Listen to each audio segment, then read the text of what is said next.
Hello hello hello, good morning good morning good morning. Audio and video clear है तो please एक बार Thums up कर दीजिए। Hello hello hello hello, good morning good morning good morning. Audio and video clear है तो please एक बार Thums up कर दीजिए। Hello hello, good morning good morning good morning. क्या हाल चाल, क्या हाल चाल, क्या हाल चाल। ऑडियो एंड वीडियो क्लियर है तो प्लीज एक बार थम्स अप कर दीजिए। चलिए आज का कार्यक्रम शुरू करते हैं फटाफट फटाफट। आज का कार्यक्रम शुरू करते हैं। शुरू करें कार्यक्रम। कल तुम्हारा ए टेस्ट भी है। तुम्हारा है 12th का है, किसका है कि दोनों बैच का है? तुम्हारा है 12th का है कि दोनों बैच का है, ये बताओ। तुम्हारा है 12th का है, दोनों बैच का है। चलिए शुरू करते हैं।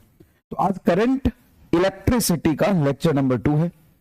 और आज करंट इलेक्ट्रिसिटी के लेक्चर नंबर 2 में बहुत ही जोरदार चीज हम पढ़ने वाले हैं। आज क्या पढ़ने वाले हैं? आज क्या पढ़ने वाले हैं? आज पढ़ने वाले हैं कौन बनेगा करोड़पति। अरे नहीं, कौन बनेगा डॉक्टर डैश, कौन बनेगा केबीडीडी, कौन बनेगा doctor dash, doctor dash dash में अपना वर्ड।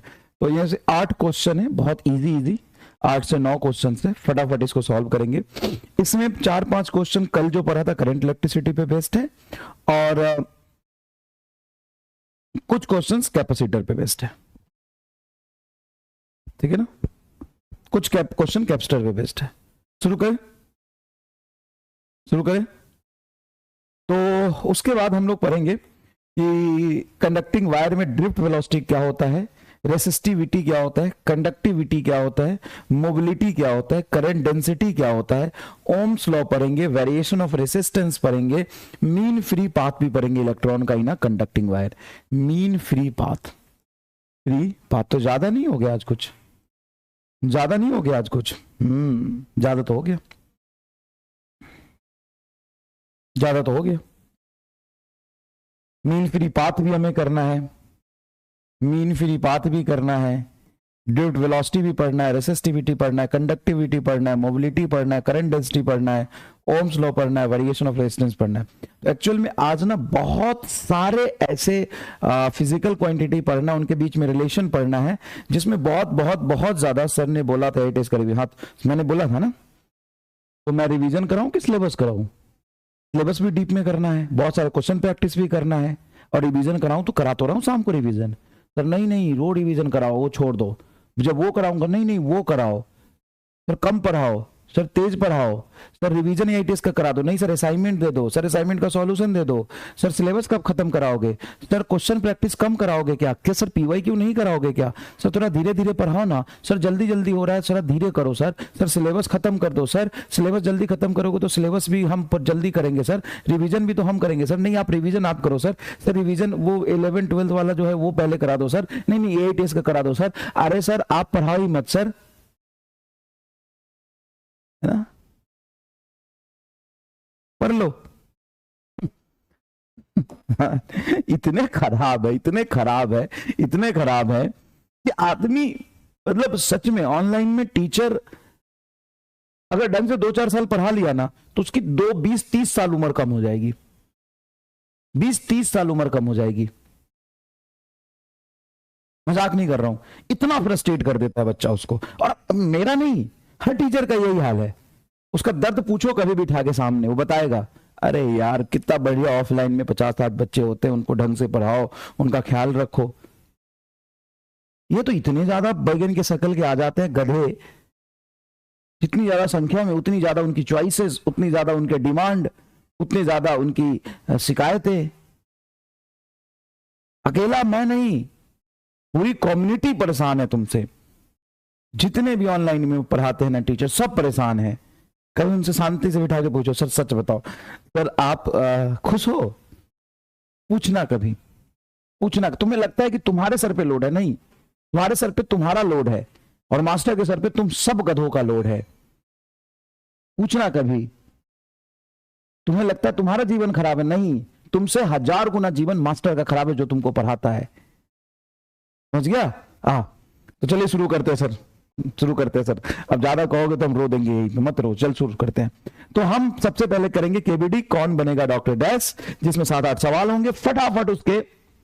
अच्छा लैडर नेटवर्क रह गया था, लैडर नेटवर्क करा देता हूँ, लेकिन अब वो नेक्स्ट लेक्चर में कराऊंगा क्योंकि उसके बहुत सारे वेरिएशन के सवाल में लाया नहीं, ठीक है ना। लैडर नेटवर्क तुम्हें करने के लिए बोला था, कर लेना, नेक्स्ट लेक्चर में कर लेंगे। आज डॉक्टर डैश करते हैं और आगे बढ़ते हैं, ठीक है। चलिए, पहला सवाल आपके टीवी स्क्रीन के सामने है, ढंग से पढ़िएगा, आंसर दीजिएगा। ओह सॉरी, यहाँ पे मैं ये 10 एम्पियर लिखना भूल गया, 10 एम्पियर लिखना भूल गया। फटाफट सवाल पढ़िए, आंसर दीजिए। चलिए, मैं ऑप्शन भी बना देता हूँ साथ साथ में, ऑप्शन भी बना देता हूँ साथ साथ में। ऑप्शन हो जाएगा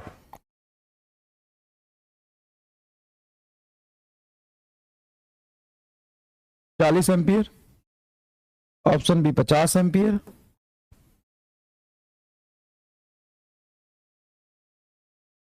option C 60 ampere, option D not possible, क्योंकि ये ग्राफ चार्ज वर्सेस टाइम नहीं, करंट वर्सेस टाइम है। ग्राफ ध्यान से देखिएगा, ये चार्ज वर्सेस टाइम नहीं है, करंट वर्सेस टाइम है, ठीक है भाई। चलिए फटाफट पहला सवाल,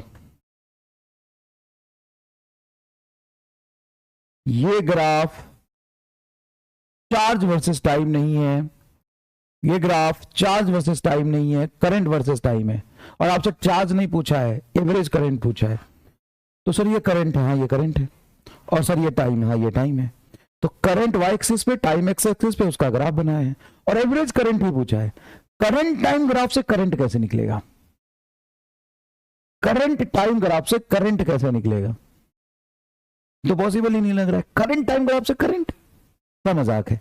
अच्छा, एवरेज करंट का अगर मैं फॉर्मूला लिखूं तो एवरेज करंट होता है total flow of charge divided by total time taken. Total flow of charge divided by total time taken, ये तो कंसेप्ट है, total flow of charge divided by total time taken. And total flow of charge क्या होता है? तो charge कितना flow किया वो करंट टाइम ग्राफ के एरिया से नहीं आ जाएगा। हाँ, area total flow of charge ही तो देता है, area of IT graph, area of IT graph divided by total time taken 8। जो not possible in none of these लिखना था, यहाँ पे नॉन ऑफ दीज लिखना था, नॉट पॉसिबल नहीं, नॉन ऑफ दीज लिखना था, ठीक है ना। तो इसका ग्राफ का एरिया कितना होगा? तो ये ट्रायंगल बन रहा है, देखो बेस इसका 2, हाइट 10, तो इसका एरिया 5 आ जाएगा। अरे हाफ, ट्रायंगल का एरिया तो half base into height, 2 into 10, तो 10 आ गया। इसका भी हाइट 10 और 6 से 8 ये भी 2, तो इसका भी एरिया तुम्हारा कितना जाएगा? 10 आ जाएगा। और ये देखोगे तो ये 10 और यहां से यहां तक 40, तो ये 10 आ गया। तो 10, 40, 50, 10, 60, 60 एरिया हो गया, 60 बटाइए तो 15 चौका 60, 8 है ना ये, तो 16/8 एम्पियर आएगा, 16/8 एम्पियर आएगा। 16/8 एम्पियर को कह सकते हैं 15 चौका 60 और 4 दूना 8, 15/2 एम्पियर। तो क्या जवाब आया है? 60% लोगों ने सही किया। कुछ लोगों ने 60 एम्पियर बता दिया, 60 एम्पियर एकदम गलत बताया क्या? करंट वर्सेस टाइम ग्राफ का जो एरिया होगा वो क्या देगा? करंट वर्सेस टाइम ग्राफ का जो एरिया होगा वो क्या देगा? सर चार्ज देगा, टोटल फ्लो ऑफ चार्ज देगा। और total flow of charge divided by time taken average current होता है ना। फंस गए? पहले सवाल में घोर मट्ठा हो गया। कितने लोगों ने इसको सही कर लिया था? फटाफट बताइए। पर हमें समझना पड़ेगा कि करंट टाइम ग्राफ से हमें एवरेज करंट पूछा, तो एवरेज करंट होता है total flow of charge, total flow of charge area से निकाल देंगे। और ऐसे काइनेमेटिक्स में 20 सवाल मैंने कराए हैं, ऐसे काइनेमेटिक्स में हमने 20 सवाल आपको कराए हैं, ठीक है। ये देखिए, find ratio of current through the wire A to B. Wire A से जो करंट फ्लो कर रहा है बटा वायर बी से जो करंट फ्लो कर रहा है उसका रेशियो पूछा है। ऑप्शन ए, फटाफट देखिएगा, ऑप्शन ए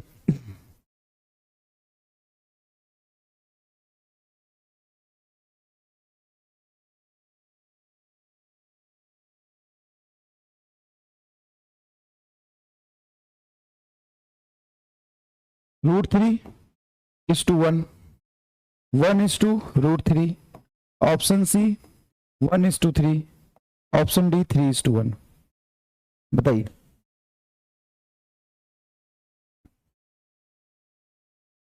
बताइए फटाफट,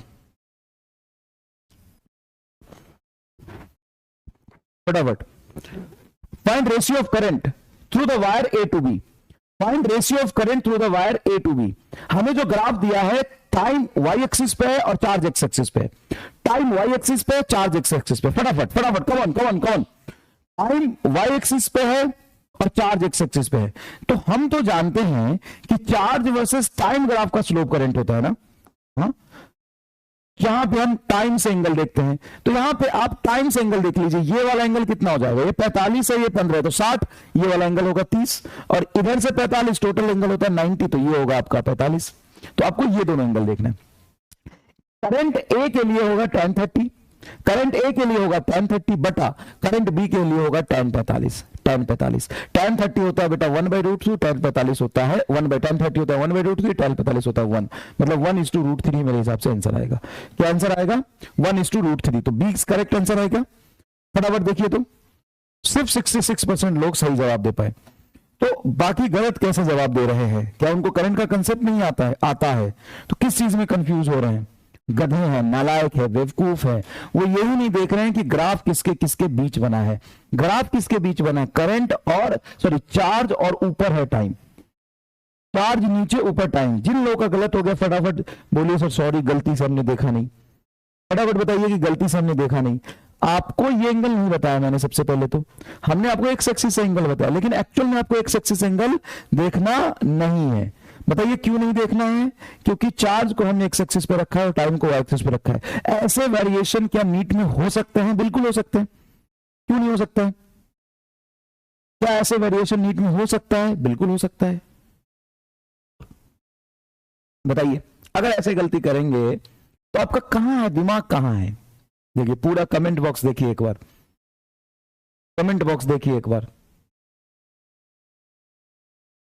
थक गया हूं यार मैं, समझा समझा के थक गया हूं। इतनी जल्दी क्यों? आराम से देख के करो, आराम से देख के करो। ये देखो, ये सिर्फ बताना है तुम्हें, चार्ज वर्सेस टाइम का ग्राफ है और कहां पे करंट तुम्हारा जीरो फ्लो कर रहा है, कहां पे करंट निगेटिव फ्लो कर रहा है, कहां पे करंट पॉजिटिव फ्लो कर रहा है। तो हम जानते हैं कि slope of QT graph, slope of QT graph is electric current. तो करंट जीरो वहां पे फ्लो करेगा जहां पे क्यूटी ग्राफ का स्लोप जीरो होगा। तो देखो यहां पे तुम्हारा जीरो करंट होगा, यहां पे जीरो करंट होगा। तो क्या बी एंड डी पे जीरो करंट होगा? हाँ। अच्छा, निगेटिव करंट जहां पे निगेटिव स्लोप, निगेटिव स्लोप कहां है? ए पर देखो निगेटिव स्लोप है। एंगल जो बनेगा स्ट्रेट लाइन का वो देखो एक्स एक्सिस से 90 से ज्यादा बनेगा और ई पर भी स्लोप निगेटिव है, ए एंड ई। और एक ही जगह पे तुम्हारा स्लोप पॉजिटिव है, वो बी पे। देखो यहाँ पे टेंजेंट खींचोगे तो ये टेंजेंट जो एक्स एक्सिस एंगल बनाएगा 90 से कम बनाएगा, तो ये सी। कितने लोगों ने ये सही सोचा? बी डी ए ई और सी।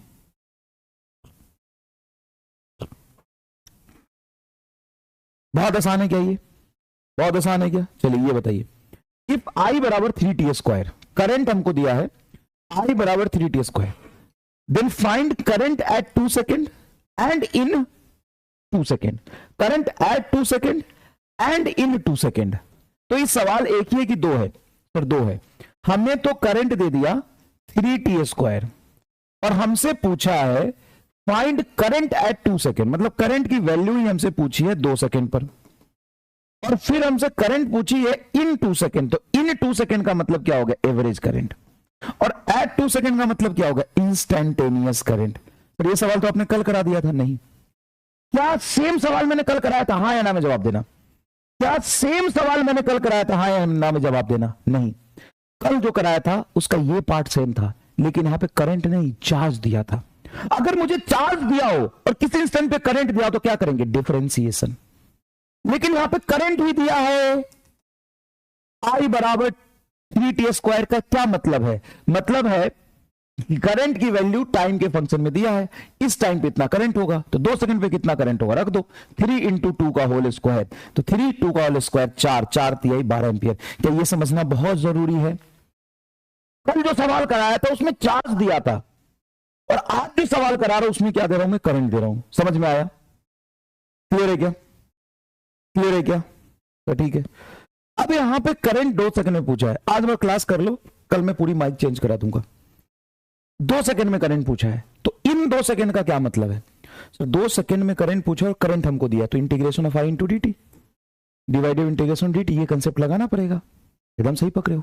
आई की वैल्यू क्या है 3t², तो आई को 3t² रखो, 3 कांस्टेंट बाहर, t² इंटू आई को रखोगे 3t², तो 3 बाहर, t² into dt divided by integration of dt।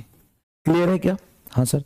अब देखो आराम से समझना, 3t² बाई dt बड़ा dt, ठीक है। तो इस dt से dt कट गया, ऊपर dt नीचे dt है, कट गया, तो क्या आया सर 3 इंटू t²। लिमिट रखा है तुम्हारा कहां से कहां तक, इन 2 सेकंड मतलब 0 से 2 का लिमिट रख दो, तो 0 से 2, जब 2 रखो तो 2 का उसका 4 और 0 रखोगे तो 0, तो 3 गुना 4 12 आ गया।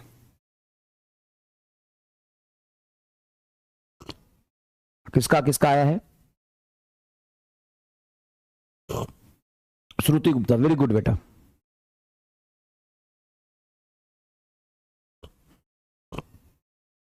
Very good. यहां तो चार्ज आएगा ना, क्यों चार्ज आएगा? अबे डायमेंशनली भी देख ले, ये करंट है, इधर करंट इनटू टाइम बटा टाइम, तो टाइम से टाइम कटेगा, डायमेंशनली करंट करंट है, सही है।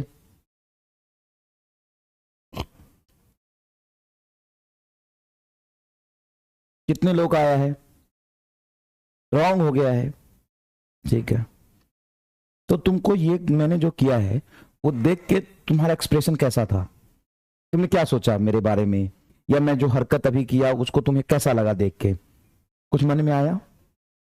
कुछ मन में आया? क्या लगा? मन में आया? चेहरे पे हंसी आई? कुछ आया कि नहीं आया बताओ, कुछ आया कि नहीं आया? अब यही चीज तुम लाख पढ़ाने के बाद जब कोई मेरे बच्चा ये भेज के और पूछता है कि सर आपने यहाँ पे ऐसा क्यों किया, ऐसे भी तो कर सकते थे, ये देखो 3t² इंटू dt, इस dt से dt कट गया तो सिर्फ t² बचा, अब टाइम में लिमिट रख दो, टाइम में लिमिट रख दो।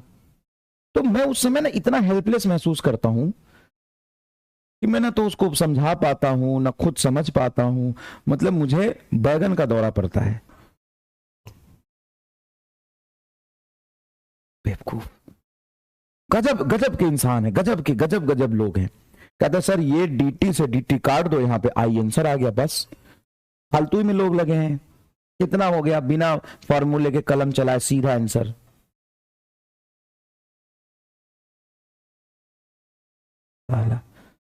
और यहां चार्ज आएगा, देख बेटा तुमसे इन 2 सेकंड में पूछे, इन का मतलब होता है टाइम इंटरवल, तो एवरेज करंट आएगा। एवरेज करंट का फॉर्मूला 2 होता है, आई इंटू dt का इंटीग्रेशन डिवाइडेड बाई dt, या total flow of charge divided by dt divided by total time taken, ये 2 फॉर्मूला है। जब तुम्हें चार्ज देके एवरेज करंट पूछे तो ये लगाओगे, और करंट देके एवरेज करंट पूछे तो ये लगाओगे। क्लियर? अब आई की वैल्यू क्या दी है सवाल में, 3t², तो आई की जगह 3t² रखो, 3 बाहर, और अंदर इंटीग्रेशन होगा बेटा t² into dt divided by integration of dt। अब t² का पहले इंटीग्रेशन करोगे, ये पूरा इंटीग्रल होगा पहले t² का। हाँ अगर ये t² यहां नहीं होता, simple integration of dt integration of dt होता तो सेम टर्म में कट जाता, लेकिन अंदर में t² है भाई, 3 बाहर होगा, ये होगा t² का क्यूब बाई 3 लिमिट 0 से 2 तक, नीचे dt का इंटीग्रेशन आएगा t लिमिट 0 से 2 तक, 3 से 3 काटोगे, 2 इस 2 को रखोगे t के जगह पे, 2 का क्यूब क्या आएगा सर 8, और 0 रखो तो 0 आएगा, छोड़ो यहां आएगा 2, 8/2 4 एम्पियर।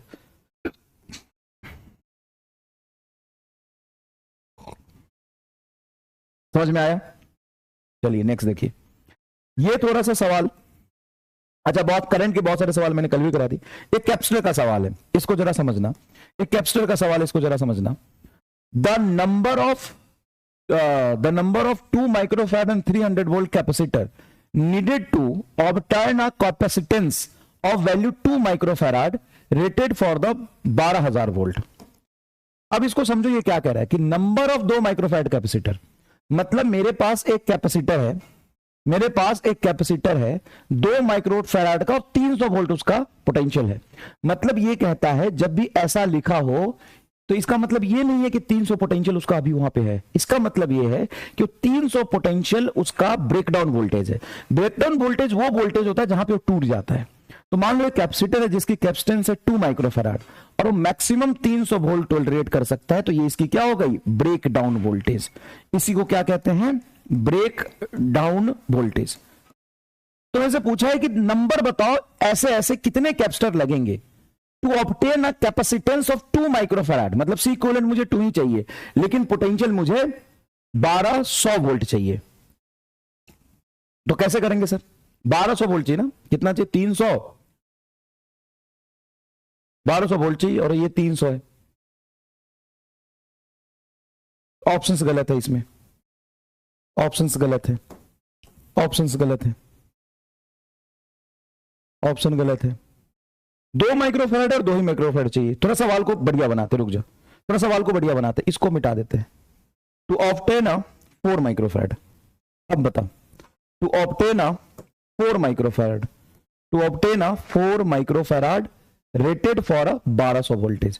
तो मुझे ना मेरे पास जो अवेलेबल कैपेसिटर है, अवेलेबल कैपेसिटर है वो ये है, ये अवेलेबल कैपेसिटर है, अवेलेबल कैपेसिटर, मेरे पास ये अवेलेबल कैपेसिटर। ऐसे ऐसे कितने कैपेसिटर लगेंगे जिससे मुझे कैपेसिटेंस 4 माइक्रोफैराड मिल जाए और ब्रेकडाउन वोल्टेज 1200 मिल जाए? अब करो, आई एम सॉरी, ठीक है ना, सवाल मैंने थोड़ा करेक्शन किया है, करो इसको।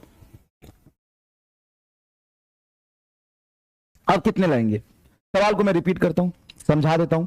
ऐसे सवाल पूछे जाते हैं बेटा, इंपॉर्टेंट है, मैं समझा देता हूं। सवाल क्या है कि the number of this type of capacitor कितने चाहिए, needed to obtain a capacitance of 4 microfarad of 1200 volt. मतलब मुझे रिक्वायर्ड है 400 माइक्रोफैराड कैपेसिटेंस और 1200 वोल्ट टॉलरेट कर ले, और मेरे पास है 2 माइक्रोफैराड और 300 वोल्ट का कैपेसिटर। तो ऐसे कितने लगेंगे ये बताओ, बताओ कितने ऐसे कैपेसिटर लगेंगे, कितने ऐसे कैपेसिटर लगेंगे? तो सबसे पहले सुनो, पैरेलल में कितने भी कैपेसिटर लगा लो पोटेंशियल चेंज नहीं होता। पोटेंशियल तभी चेंज होता है जब आप कैसे लगाओगे, सीरीज में लगाओगे। तो सर पक्की बात है, इस 2 को फिर इस 2 के साथ फिर इस 2 के साथ हमें सीरीज में लगाना पड़ेगा। 300 300 300 तीनों मिलके ये 300, ये 300 आइडेंटिकल कैपेसिटर और ये 300, तीनों आइडेंटिकल है, तीनों का ब्रेकडाउन वोल्टेज सेम है। 300 300 300 जोड़ेंगे तो सीरीज में वोल्टेज ऐड होता है, 1200 की रिक्वायरमेंट आ गई। तो ब्रेकडाउन वोल्टेज जो 1200 चाहिए वो मिल गया। लेकिन सीरीज में 2 माइक्रोफैराड, 2 माइक्रोफैराड और 2 माइक्रोफैराड लगाओगे तो 2 2 2 कितना हो जाएगा सर? 2/3 हो गया। अरे यार, तो फिर गड़बड़ हो गया, हमें तो 4 चाहिए था। तो पैरेलल में लगाओगे तो सिंपल सम होता है। तो ऐसा ऐसा अरेंजमेंट आपको पैरेलल में लगाना पड़ेगा। सर कितनी बार ऐसा ऐसा अरेंजमेंट पैरेलल में आप मेरे से लगवा दोगे? कितनी कितनी बार ऐसा ऐसा अरेंजमेंट पैरेलल में लगवाओगे? n बार मान लो, n टाइम्स पैरेलल। तो n टाइम्स पैरेलल अगर सेम चीज लगाओ तो उसकी कैपेसिटेंस n गुना बढ़ जाती है। जैसे 2 2 2 2/3, फिर ये 2/3 2/3 2/3 n टाइम्स। तो 2/3 n टाइम्स बराबर अपने को कितना चाहिए? 4। तो n बराबर हो जाएगा 4×3 12/2, मतलब 6 टाइम्स पैरेलल लगाओगे। और एक बार में कितने लगाए? 3। तो टोटल नंबर ऑफ कैपेसिटर आएंगे 18। टोटल नंबर ऑफ कैपेसिटर कितने आ जाएंगे? कैपेसिटर ऑफ 2 माइक्रोफैराड इज 18, क्योंकि 3 सीरीज में लगाया, 3 बेटा सीरीज में लगाया।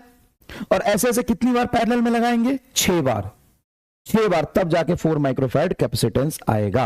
18 आंसर आएगा। नहीं कर पाया ना? 16 कैपेसिटर रिक्वायर नहीं, 18। 4 होगा तो 4 ही तो लिखा है। तो 4×3 12 और ये कटेगा तो 6 आएगा, और एक में 3 3 लगाया है, सही तो है? रॉन्ग।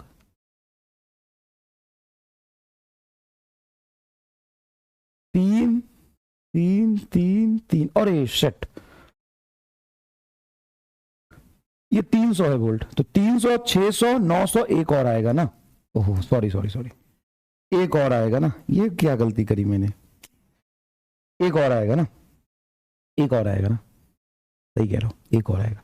तो 2 माइक्रोफैराड और लग गया। तो सर 2 2 2 2, तो सर 2/4 आएगा एक में। तो एक बार में 2/4 आया, तो 1/2 हो गया। ये इधर जाएगा तो ऐसे ऐसे 8 आएंगे। फिर तो ऐसे ऐसे कितनी जरूरत पड़ेगी अपने को? 8 की जरूरत पड़ेगी।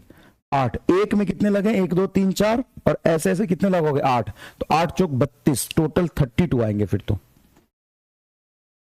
अब बोलेगा कि हमको नहीं समझ में आ रहा, फिर से बताओ। ठीक है मैं फिर से बताता हूँ, गलती मेरी है भाई, गलती तो मेरी ही है, गलती मेरी है। मैं फिर से बताता हूँ, देख मैं फिर से यहाँ पे सॉल्यूशन कर रहा हूँ, देख फिर से कर रहा हूँ, ये पूरा सॉल्यूशन यहाँ कर रहा हूँ। समझ, हमारे पास 2 माइक्रोफैराड की कैपेसिटर है और 300 वोल्ट वो टॉलरेट कर सकता है। तो ये 2 माइक्रोफैराड की कैपेसिटर है और 300 वोल्ट वो टॉलरेट कर सकता है। मुझे 1200 वोल्ट ब्रेकडाउन वोल्टेज चाहिए, तो एक कैपेसिटर लगाऊंगा 1200 वोल्ट पे तो जल जाएगा, तो 2 लगा दूंगा। तो ये 2 माइक्रोफैराड और फिर से 300, तो 3 3 600 हो जाएगा। फिर से 2 माइक्रोफैराड 300, फिर से 2 माइक्रोफैराड और 300। तो ये टोटल कितने कैपेसिटर लगेंगे ताकि वो सब मिलके 1200 वोल्ट टॉलरेट कर ले? 1 2 3 4 कैपेसिटर लगेंगे। कितने लगेंगे? 4 कैपेसिटर लगेंगे। 1 2 3 4 लगेंगे। लेकिन इन चारों कैपेसिटर का नेट कैपेसिटेंस कितनी हो जाएगा? क्योंकि आपने सीरीज में जोड़ा है, तो ये हो जाएगा T/4। T है 2 और 4 बार लगाया आइडेंटिकल, तो ये हो जाएगा हाफ माइक्रोफैराड। बता, 2 2 2 2 सबको जोड़ेगा सीरीज में, कितना आएगा? हाफ माइक्रोफैराड और 1200 वोल्ट आ गया। पैरेलल जोड़ते जाओगे पोटेंशियल सेम रहेगा, हाँ, लेकिन मैं कितनी बार इसको पैरेलल जोड़ूं ताकि मुझे 4 माइक्रोफैराड आ जाए? तो ऐसे ऐसे कितनी बार पैरेलल जोड़ोगे? पैरेलल में सिंपल सम होता है, सी इक्विवेलेंट सिंपल होता है। तो हाफ प्लस हाफ, एक और बार जोड़ोगे तो एक और हाफ आएगा, एक और बार जोड़ोगे एक और हाफ आएगा, एक और हाफ आएगा, एक और हाफ आएगा। तो अब सी बात है कि सर 4 माइक्रोफैराड के लिए 8 बार जोड़ना पड़ेगा। 1 2 3 4 5 8 बार जोड़ना पड़ेगा। तो 8 इंटू हाफ कर दोगे तो बेटा ये 4 आ जाएगा। तो सी इक्विवेलेंट तुम्हारा 4 माइक्रोफैराड है। तो ऐसे पैरेलल कितनी बार जोड़ना पड़ेगा? 8 बार। और एक एक में कितने लगे हैं? 4। तो 32 कैपेसिटर आपको चाहिए। कितने चाहिए? 32 कैपेसिटर चाहिए। कितने चाहिए? 32 कैपेसिटर चाहिए। 2 होगा ना? क्या 2 होगा बता? ये भगवान, क्या 2 होगा? 2 माइक्रोफैराड की एक कैपेसिटर है जिसकी ब्रेकडाउन वोल्टेज 300 है। 300 से कम पे बढ़िया करेगा, 300 से ज्यादा पे जल जाएगा।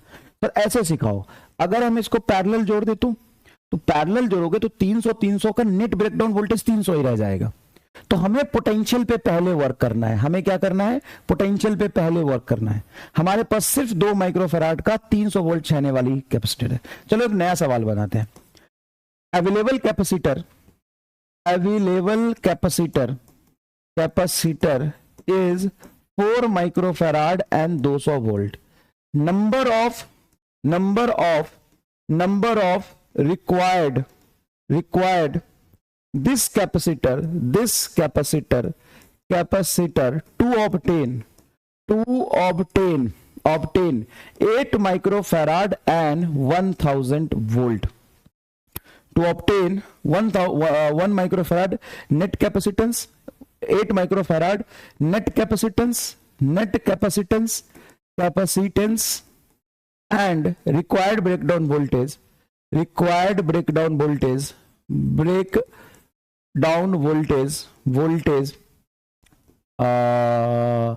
1000 वोल्ट। अब करो, इसको करो, समझ में आ जाएगा। इसको करो, समझ में आ रहा है? इसको करो, समझ में आ जाए, कोई दिक्कत नहीं है। इसको करो। Available capacitor is 4 microfarad and 200 volt. Number of required this type of capacitor, मतलब this capacitor to obtain 8 microfarad net capacitance and required breakdown voltage is 1000 voltage. तो जो अवेलेबल है वो 4 माइक्रोफैराड एंड 200 वोल्ट का है, लेकिन हमें जो चाहिए वो नेट चाहिए 8 microfarad and breakdown voltage 1000 volt. तो ब्रेकडाउन पैरेलल में नहीं बढ़ता है, ब्रेकडाउन कैसे बढ़ता है? सीरीज में। तो सॉल्यूशन जब करोगे तो पहले ब्रेकडाउन की बात करो। एक कैपेसिटर 200 का, तो दूसरा 200 का, तीसरा 200 का, चौथा 200 का, पांचवा 200 का। कितने लगेंगे सर? 200 वोल्ट 200 वोल्ट 200 वोल्ट, 5 बार 200 वोल्ट तो 1000 वोल्ट आएगा। 1 2 3 4 5 लगाना पड़ेगा। और हर कैपेसिटर कितने का है? 4 माइक्रोफैराड का। 4 माइक्रोफैराड। जब सेम कैपेसिटर को सीरीज में लगाते हैं तो जितनी बार लगाते हैं उसके नंबर से डिवाइड करते हैं सी इक्विवेलेंट के लिए। क्यों भाई? अरे 4 4 2 लगाएगा तो 4/2 आ जाएगा, मतलब 2 माइक्रोफैराड, है ना? हाँ सर। तो 4/5। इसकी इक्विवेलेंट कैपेसिटेंस कितनी आएगी? 4/5। 1 2 3 4 5, 4/5 आ जाएगी। और n टाइम्स मान लो तूने पैरेलल में लगाया, n टाइम्स एज्यूम कर लो कि तूने पैरेलल में लगाया, n टाइम्स पैरेलल में लगाया, ये मिला के कितनी कैपेसिटेंस आनी चाहिए? 8। ध्यान से देखो, 4 से 8 को काटोगे तो 2 और ये 5 इधर चल जाएगा, तो n बराबर 10 टाइम्स तुम्हारा पैरेलल है। और एक में कितने लगे? 5। तो टोटल रिक्वायर्ड कैपेसिटर क्या हो गया? टोटल रिक्वायर्ड कैपेसिटर क्या हो गया? 50 हो गया। सबने सही कर लिया यार, मजा आ गया। सबने सही कर लिया, बताओ। ब्रेकडाउन वोल्टेज होता है आंसर इस 50। वेरी गुड बेटा, बहुत बढ़िया, बहुत बढ़िया। 50 इज आंसर। फील आ गया, बहुत बढ़िया।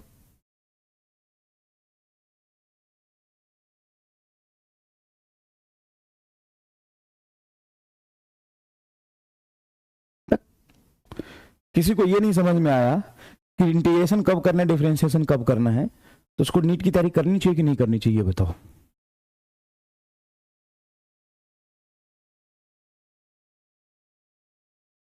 समझ में आया? तो ऐसे सवाल बनते हैं भाई, ऐसे सवाल बनते हैं। अब ये सवाल देखो, capacitor of 2 microfarad required in an electrical circuit a potential difference of 1 kilo volt. अच्छा, a large number of 1 microfarad capacitor are available. वाह, वही सवाल आ गया, एक और वही सवाल आ गया। मैंने एक सवाल खुद से लिख के प्रैक्टिस करा दिया, दूसरा सवाल यहां आ गया। देखो, a capacitor of 2 microfarad is required, हमें 2 माइक्रोफैराड की जरूरत है। A capacitor of 2 microfarad is required in an electrical circuit across a potential of 1 kilovolt, मतलब 1000 वोल्ट। 1000 वोल्ट पे 2 माइक्रोफैराड चाहिए। 1000 वोल्ट पर 2 माइक्रोफैराड लगाना है, सप्लाई 1000 वोल्ट पे 2 माइक्रोफैराड लगाना है। A large number of 1 microfarad available है, are available which can sustain a potential difference of 300 volt. और यार 300 वोल्ट वो टोलरेट कर सकता है, एक कैपेसिटर 300 वोल्ट टोलरेट कर सकता है। Minimum number of capacitor required to achieve this value. बेटा पहले पोटेंशियल का जुगाड़ कर लो। तुम्हारा जो कैपेसिटर है उसकी वैल्यू 1 माइक्रोफैराड है और पोटेंशियल 300, वो क्या कर सकता है, टोलरेट कर सकता है। विथ स्टैंड का मतलब होता है, with stand a potential difference not more than 300, मतलब 300 से ज्यादा पे जल जाएगा, 300 वो टोलरेट कर लेगा। कम ऑन, तुम कर लोगे, बहुत आसानी से कर लोगे, बहुत आसानी से कर लोगे।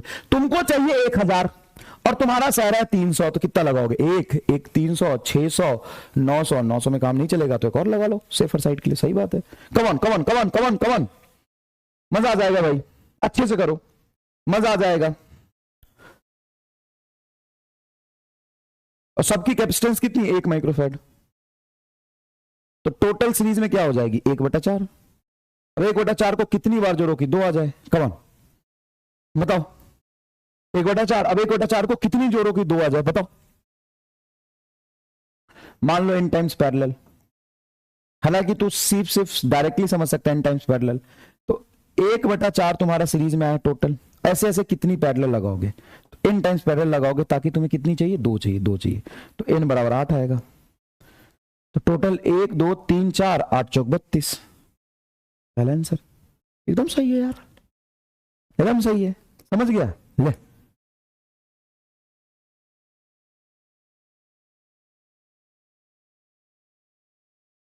अच्छा पोटेंशियल सर तो 1000 था और एक 300 है, तो 300 600 900 तो हो ही गया था, लेकिन फिर भी 1000 सप्लाई पे तीनों जल जाता।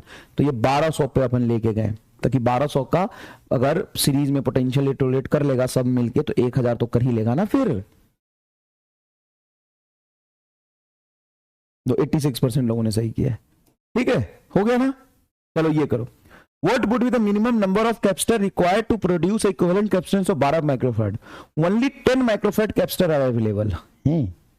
ऐसे सवाल पूछे जाते हैं। क्या कह रहा है? इसमें पोटेंशियल का कोई लोचा नहीं है। ये कह रहा है what would be the minimum number of capacitor required to produce an equivalent capacitance of 12 microfarad। मतलब C equivalent चाहिए मुझे 12 माइक्रोफैराड, और मेरे पास कितने हैं? ओनली 10 माइक्रोफैराड कैपेसिटर अवेलेबल, और मेरे पास अवेलेबल है 10 माइक्रोफैराड का। अब 10 माइक्रोफैराड का मैं कितनी लूं कि 12 मिल जाए मुझे? कर तो एक बार, कर तो एक बार, मजा आ जाएगा। करो। पर ऐसे तो हो ही नहीं सकता, अवेलेबल 10 है तो 10 को हम 12 कैसे जुगाड़ करेंगे? करो, 10 से हम 12 कैसे जुगाड़ करेंगे बोलो? 86% लोगों ने सही कर लिया ना, मजा आ गया।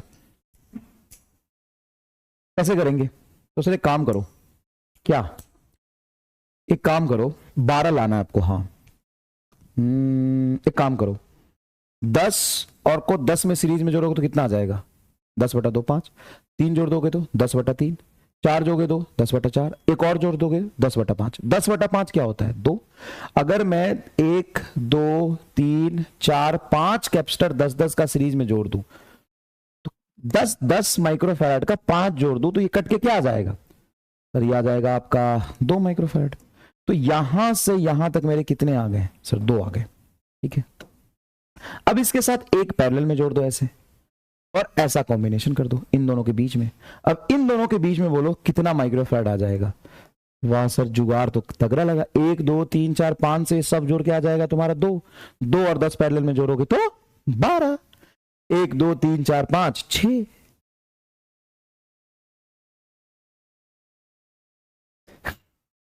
अब ये सवाल सब कैसे बुद्धि वाले हैं। 10 10 का जुगाड़ करके 12 पहुंचा दिया। लो भाई, what would be the minimum number of capacitor required to produce an equivalent capacitance 12 microfarad? Only 10 microfarad capacitor are available। बहुत बढ़िया, बहुत बढ़िया, बहुत बढ़िया। अच्छा, पोल तो क्रिएट नहीं किया था, छोड़ो, हटाओ। कैसा लगा, क्या समझ में आया ये? बीज आंसर, बीज आंसर, बीज आंसर, बीज आंसर, बीज आंसर। 5 सीरीज में एक पैरेलल, बहुत बढ़िया। पिंकल तिवारी, बहुत बढ़िया। 5 सीरीज एक पैरेलल, वाह वाह, गर्दा उड़ा दिया तुमने भाई, बहुत बढ़िया। एक नीट का आया हुआ सवाल है, ये निपटा दो, उसके बाद हम करंट इलेक्ट्रिसिटी पूरी सख्ती से पढ़ेंगे। निपटा दो भाई, कहीं तुमको जाने की जरूरत नहीं। जितने सवाल मैंने करा दिए उससे बाहर ना कभी आया है ना कभी आएगा। कर लो।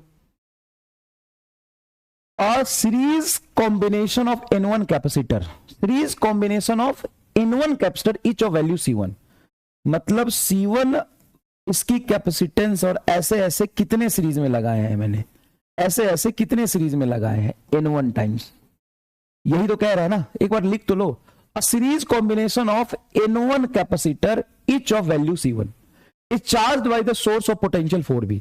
इन सबको सीरीज में लगा के 4B के बैटरी से चार्ज कर लिया। When another parallel combination of N2 capacitor, मतलब पैरेलल में कितने लगाए हैं हमने, N2 लगाए हैं। पैरेलल में कितने लगाए, N2 लगाए, सबकी वैल्यू है C2, और ऐसे ऐसे N2 पैरेलल में लगाया है। Is charge to the battery V, charge to the battery V if it has the same total energy stored in it, it has the first combination has total energy इसका उतना ही है जितना first combination का। Then value of C2 in terms of C1, मतलब C2 की value में निकालनी है इन टर्म्स ऑफ C1। हो जाएगा बेटा, हो जाएगा, हो जाएगा। सबसे पहले इसका सीक्वेंट देखो क्या होगा। तो सीरीज में जब हम जोड़ते हैं तो कम होता है, C1 बाई N1 आएगा। तो C1 बाई N1 तुम्हारा सीक्वेंट आ गया। सीक्वेंट क्या आ गया, C1 बाई N1। अब इसकी एनर्जी लिख लो। एनर्जी होगी sir half equivalent C1 by N1 4B का होल स्क्वायर, 16 हो गया, एनर्जी आ गई। इसकी एनर्जी लिख लीजिए। C2 को N2 बार जोड़ेंगे तो C2N2, C2N2, और इसको कितने से चार्ज किया, V से, तो C इक्विवेलेंट ये आ गया। एनर्जी क्या लिखोगे, एनर्जी लिखोगे half N2 C2 into V square बराबर, ये क्या है 16V स्क्वायर होगा ना, 4B का होल स्क्वायर, ये पूरा इसके बराबर लिख दो। तो half C1 by N1 16V square. यहां से दोनों एनर्जी को बराबर करोगे, V स्क्वायर से V स्क्वायर कटेगा, हाफ से हाफ कटेगा। C2 पूछा है, हाँ सर, तो C2 बराबर N2 को नीचे ले जाओ, 16 C1 बटा N1 N2, आंसर आ गया। 2 लाइन का कैलकुलेशन है, 16 C1 बटा N1 इंटू N2, डी जी, खत्म, क्लियर। नेक्स्ट देखो, electron is moving on a circular path with frequency F, then find current. तो यहां पे जो करंट आएगा वो एवरेज करंट आएगा, क्योंकि इस किसी इंस्टेंट पे तुमसे करंट नहीं पूछा है। बोला है कि एक इलेक्ट्रॉन है और electron is moving on the circular path. ये इलेक्ट्रॉन तुम्हारा सर्कुलर पाथ में मान लो v स्पीड से मूव कर रहा, तो यहां से चला, फिर घूम के फिर यहां पहुंचेगा, फिर ऐसे घूम के यहां पहुंचेगा, मतलब सर्कुलर पाथ पे चक्कर काट रहा। तो इस क्रॉस सेक्शन एरिया में अगर मैं यहां पे करंट देखूं तो एक चार्ज, इलेक्ट्रॉन का चार्ज E कितनी देर में इसको क्रॉस कर रहा है, तो total flow of charge divided by total time taken. Current क्या होगा, total flow of charge divided by total time taken. मतलब टोटल चार्ज कितना गया है सर, E गया है, और टोटल टाइम इसको कितना लगेगा क्रॉस करने में, तो T टाइम में क्रॉस कर रहा है। भाई टोटल फ्लो ऑफ चार्ज इस क्रॉस सेक्शन एरिया से कितनी हुई, E हुई, और यहां से क्रॉस करने में टोटल कितना टाइम ले रहा है, एक सर्कुलर पाथ टाइम पीरियड के बराबर। सर सही है, और I बराबर हो जाएगा 1/TF होता है, E इंटू एफ, खत्म। EF is your answer. Sir यहां पे सिंपल EF, हाँ और क्या, डिफिकल्ट EF थोड़ी ना करेगा, सिंपल EF। अगर N1 इलेक्ट्रॉन क्रॉस कर रहे होते तो N1 electron moving on the circular path, moving on circular path, moving on circular path with frequency f, with n electron with frequency f, then find current. तो कुछ भी दिक्कत नहीं है, करंट हो जाएगा NEF. क्या बकलोली है ये, एक इलेक्ट्रॉन गया तो इतना, n इलेक्ट्रॉन क्रॉस कर रहा होगा टोटल टी टाइम में, तो NEF. कोई दिक्कत नहीं सर. अच्छा, कई बार तुम्हें ना V के टर्म्स में पूछ सकता है. मान लो सर्कुलर पाथ की रेडियस R बता दी, तो तुमने जो यहां पे करंट लिखा था वो करंट क्या लिखा था, पर I बराबर total flow of charge E by T. तो एक बात बताओ, E टाइम को क्या लिख सकते हो, तो टाइम क्या है, टोटल टाइम पीरियड. तो क्या टोटल टाइम पीरियड को लिख सकते हो डिस्टेंस अपॉन स्पीड. डिस्टेंस कितना है सरकमफ्रेंस का, 2 पाई r, और डिस्टेंस अपॉन स्पीड बटा v होगा यहां पे, उस v को ऊपर ले जाओ तो ये हो जाएगा ev बटा 2 पाई r. तो एक्चुअल में तुम यहां करंट का 3 फॉर्मूला लिख रहे हो. 3 फॉर्मूला कहां है सर, एक ev है और ef है, एक e बाई टी है, एक ev बटा 2 पाई r है. तीनों तो है. ये है तुम्हारा चार्ज और टाइम के टर्म्स में, ये चार्ज स्पीड और रेडियस के टर्म्स में, ये फ्रीक्वेंसी के टर्म्स में. ऐसे सेम चीज आपको काम आता है आगे भी, जब आप क्या पढ़ते हैं, जब आप पढ़ते हैं मैग्नेटिज्म में भी ये काम आता है. आओ आपको अब हम आगे पढ़ाते हैं मेन करंट इलेक्ट्रिसिटी. ठीक है ना, मुंह पे पानी मार लो. अब हम शुरू कर रहे हैं दंगल, मजा आ जाएगा. मुंह पे पानी मार लो, एक बार मुंह पे पानी मार के आओ, एक बार मुंह पे पानी मार लो. आ गया भाई, आ गया, घबराना नहीं है. अब जो शुरू होगा ना, मजा आ जाएगा इसमें. मुंह पर पानी मार लो. कौन सा पोल शुरू है, पोल स्टॉप नहीं हुआ है. ये कौन सा पोल था, कब का पोल है. लो 90% लोगों ने बी दिया था. चलो ठीक है, मुंह पे पानी मार लो. नहाया तो है नहीं, चल पानी मारना है सबको. नहा के बैठे तो भी मुंह पे पानी मार लो. चलो, हैंड वैंड कुछ नहीं है, मुंह पे पानी मार रहे हैं, नहीं पढ़ाऊंगा फिर मैं भी धरने पे बैठ जाऊंगा. चलो सबको मुंह पे पानी मारना है, सबको मुंह पे पानी मारना है फटाफटी. Come on. आज पता ये सब ना मैं तुम्हें होमवर्क देने वाला था, मेरे दिमाग में क्या है कि मैंने ये सब करा दिया. चल कोई बात नहीं, चलो सब पानी मारेंगे. पानी मार लिया तो डन लिख दो. Come on. नहीं सब पे मुंह पे पानी मारना है. और एक ऐसा इलेक्ट्रॉन का चार्ज निगेटिव है तो उससे क्या फर्क पड़ता है, करंट की डायरेक्शन ही तो, इलेक्ट्रॉन ऐसे जाएगी तो करंट उल्टा बहेगा बस. ठीक है, चलिए सबने पानी मार लिया. चलिए अब देखिए, सबसे पहली बात, एक हम आइसोलेटेड कंडक्टर लेते हैं. क्या लेते हैं, isolated conductor. Sir isolated conductor का क्या मतलब है, आइसोलेटेड कंडक्टर है कि ना तो मैंने इसको किसी बैटरी से जोड़ा है और ना ही मैंने किसी इलेक्ट्रिक फील्ड के अंदर रखा है. ये कंडक्टर, लेकिन ना ही मैंने इसको किसी इलेक्ट्रिक फील्ड में रखा है और ना ही मैंने कहीं इस पर इलेक्ट्रिक फील्ड दिया है. इसके आसपास कोई इलेक्ट्रिक फील्ड दिया है नहीं. क्या इसको बैटरी से जोड़ा है नहीं. उसको कहते हैं आइसोलेटेड कंडक्टर. आइसोलेटेड कंडक्टर के अंदर की एक प्रॉपर्टी होती है कि इनसाइड इलेक्ट्रिक फील्ड क्या होगा, 0 होगा. अब जो इलेक्ट्रॉन होता है वो स्ट्रेट लाइन पाथ में चल रहा होता है. कैसे पाथ में चलता है, स्ट्रेट लाइन पाथ में. आइसोलेटेड कंडक्टर में जो इलेक्ट्रॉन होता है वो स्ट्रेट लाइन पाथ में चलता है. एक आगे तो एक पीछे, एक टेढ़ा इधर तो एक इधर, एक ऊपर तो एक नीचे.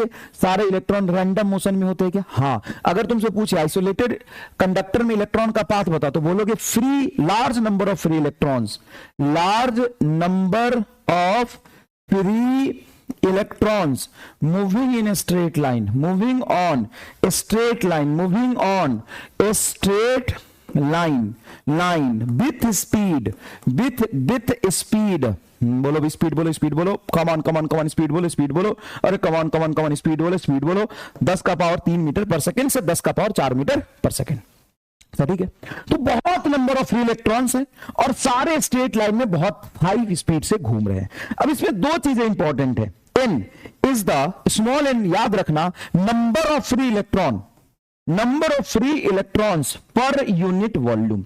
पर यूनिट वॉल्यूम। सर ये किस पे डिपेंड करता है? ये डिपेंड करता है कि कंडक्टर आपका कैसा है। अगर बहुत अच्छा कंडक्टर लेंगे तो number of electron per unit volume charge carrier ज्यादा होगा।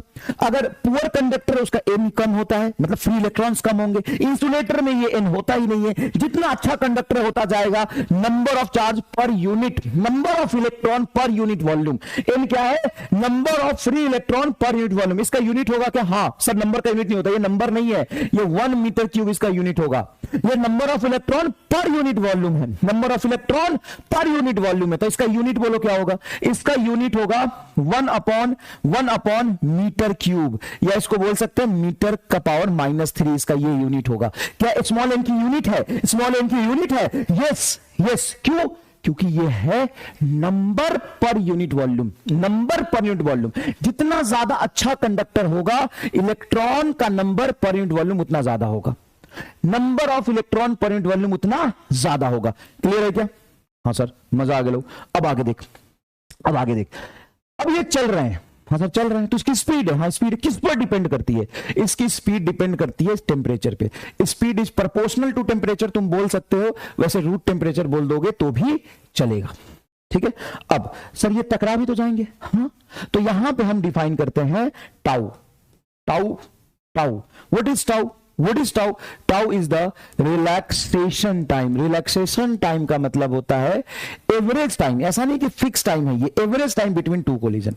Time between two collision, average time between two collision. दो कोलिजन के बीच का ये क्या है? एवरेज टाइम है। Average time between two collision, दो कोलिजन के बीच का ये ऑन एन एवरेज टाइम है। इसको टाउ बोलते हैं। टाउ, टाउ जी है ये, है ना? ये टाउ है।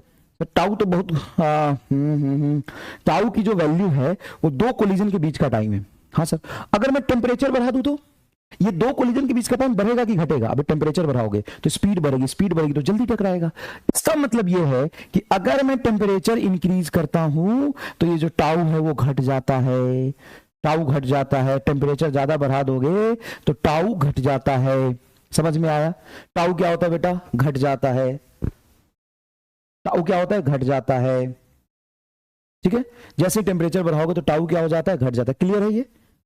ठीक है, एकदम बढ़िया समझ में आया?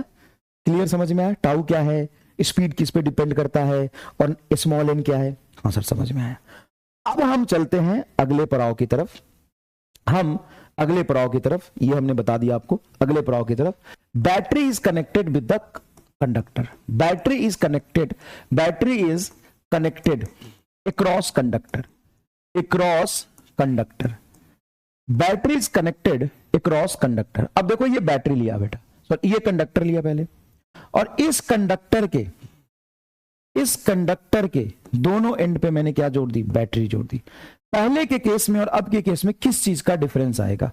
सर सबसे पहला डिफरेंस तो यही आएगा, बैटरी जोड़ने से आपने बैटरी का हायर पोटेंशियल यहां दिया है, लोअर पोटेंशियल यहां दिया है, तो एक इलेक्ट्रिक फील्ड बनेगा पॉजिटिव से निगेटिव की तरफ। अब मान लो इस कंडक्टर का लेंथ आपने स्मॉल एल लिया और इसका क्रॉस सेक्शन एरिया आपने ए लिया। बहुत इंपॉर्टेंट है दोनों चीजें। क्रॉस सेक्शन एरिया ए लिया, लेंथ आपने एल लिया, तो इलेक्ट्रिक फील्ड कितना आ जाएगा? सर ये ईएमएफ बैटरी का कितना है? V है। तो जितना ईएमएफ देंगे उतना ही पोटेंशियल डिफरेंस इन दोनों एंड पे होगा। हाँ पोटेंशियल डिफरेंस बटा एल, V बाई एल। ये V याद रखना, E वोल्ट है, V बाई एल ये इलेक्ट्रिक फील्ड है, V बाई एल ये क्या है? इलेक्ट्रिक फील्ड है। ओके सर, तो इतना इलेक्ट्रिक फील्ड इसमें स्टैब्लिश हो गया। अब जब ये इलेक्ट्रॉन जो बहुत तेजी से यहां पहुंच रहा था और यहां पे मान लो किसी के साथ कोलिजन हो रहा था, अब जैसे ही आपने इलेक्ट्रिक फील्ड इधर लगाया तो इस इलेक्ट्रॉन पे फोर्स कहां लगेगा? इलेक्ट्रिक फील्ड के पीछे। अब फोर्स की वजह से ये क्या पीछे भागना शुरू करेगा? नहीं, लेकिन सर फोर्स पे तो थोड़ा तो फर्क पड़ेगा। फोर्स की वजह से पीछे की तरफ फोर्स लग रहा है, तो इधर फोर्स और इधर वेलोसिटी, ये हल्का सा टिल्टेड होकर कहीं यहां पहुंचेगा। इलेक्ट्रिक फील्ड जब नहीं था तो यहां पहुंच रहा था, इलेक्ट्रिक फील्ड है तो यहां पहुंच रहा है। तो तुम्हें इलेक्ट्रॉन जो यहां दिखता वो थोड़ी देर बाद यहां दिखाई दे रहा है, तो तुम इफेक्टिव मोशन इलेक्ट्रॉन का बोलोगे, तुम इफेक्टिव मोशन इलेक्ट्रॉन का बोलोगे कि यहां से यहां तक हो गया। ये इफेक्टिव मूवमेंट